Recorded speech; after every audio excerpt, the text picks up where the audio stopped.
your beat, House of Representatives, they're still deliberating tonight on Speaker Pelosi's $3 trillion relief package. And this is days after Federal Reserve Chairman Jay Powell prodded Congress to act. Let's hear from him.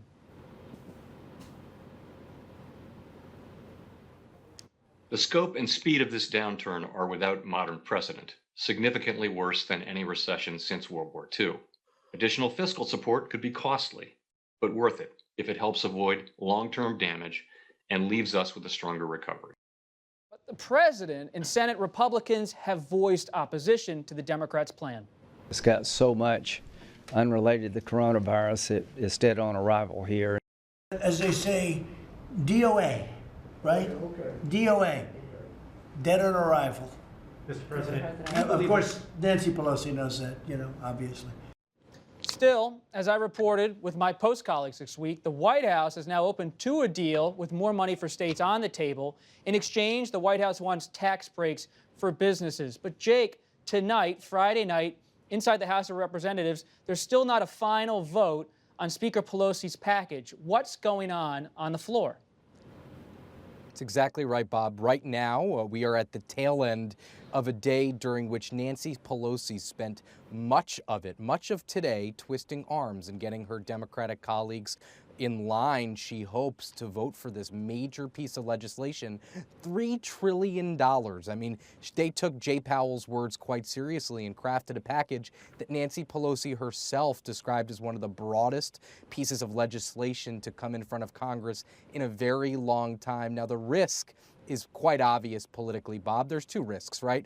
There's the risk that they don't do enough at the end of the day, which we'll have to see when the end of the day is. And then there's the other risk, which is she's putting her 30 Democratic lawmakers who were elected in districts that Donald Trump won. She is she's asking them to vote for a $3 trillion bill. Bob, we all lived through the 2009 stimulus bill and all the actions that were taken after that recession. And House Republicans ran campaigns for years based on those stimulus votes, those pricey stimulus votes, which many people argued were necessary, but were politically very tough. So Republicans are betting that this bill, which, as the president said, he's right, it's dead on arrival in the Senate, they are betting that they can make political hay in November out of this very tough $3 trillion vote. We don't know how it's going to end up, but we assume Nancy Pelosi is going to be able to squeeze this through. She's very good at that. And quite frankly, her members want to legislate. The vast majority of them want their prints on the bill. The last couple of bills have been written by the leadership. So this is an important bill for Democrats to vote on, they think. Abby, you're talking to voters, you're talking to candidates. Are governors, are state officials satisfied with what they're hearing from Washington? You said they're not getting the guidance they need on testing. What about on the financial front? Is this enough?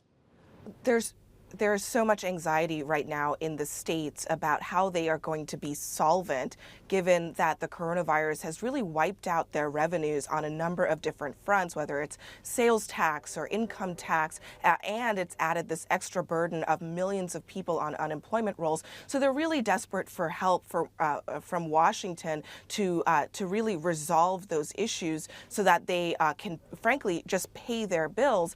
And there's a sense that time is of the essence here. It's not just the state and local aid in order to balance their budgets. There are also some really pressing needs when it comes to elections. As Jake mentioned, we're less than 6 months away from a general election. A lot of states have to make some really big changes in response to this virus preparedness. There's a need for that to be dealt with in some of these bills. It's dealt with in the House bill from Pelosi, but a lot of those provisions are what some of the most liberal members of the House want. And as the president said, it is dead on arrival in the Senate. But I do think, Bob, that we can expect that there is going to be some movement on a lot of these issues, because I think both sides of the aisle know that there needs to be some middle ground in order to stop the bleeding at the state and local level as a result of this crisis. Jonathan, Abby just Bob, said... Can I just jump in for... Sure, please do, Jake. Yeah, I think the big question is timing. I mean, we're about to hit Memorial Day. The question is what's going to come first, the next round of legislating or layoffs in cities and states across the country. The White House sees a final bill, a final compromise on spending in the next 6 to 8 weeks. But the real question is, do we see layoffs and furloughs in cities like New York, Detroit, Chicago, and will that press President Trump and the Congress to act? That is the political dynamic that, on top of what Abby said, she's so right, but that is the political dynamic that we need to be keeping an eye on, what is next and when it comes. But a lot of pressure, Jonathan, on the White House, but you got a new conservative chief of staff in Mark Meadows. In a minute, Jonathan, will the White House really come to a deal here and get what they want, the tax breaks for state aid?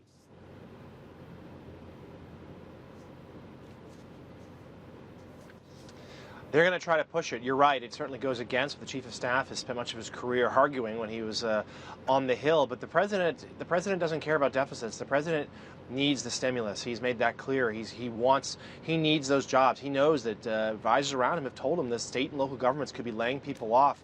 Those will go on to the unemployment rolls. That will be another blow to his reelection chances. I think we can expect that the White House, the president himself, we know he's a haphazard lobbyist, and he certainly does more harm than good sometimes, and Republicans feel, when he tries to put his weight behind legislation. But I think there's a sense from the White House, they know that he believes he needs to get something done. He needs to do it in time to see the good come out of it well in advance of November.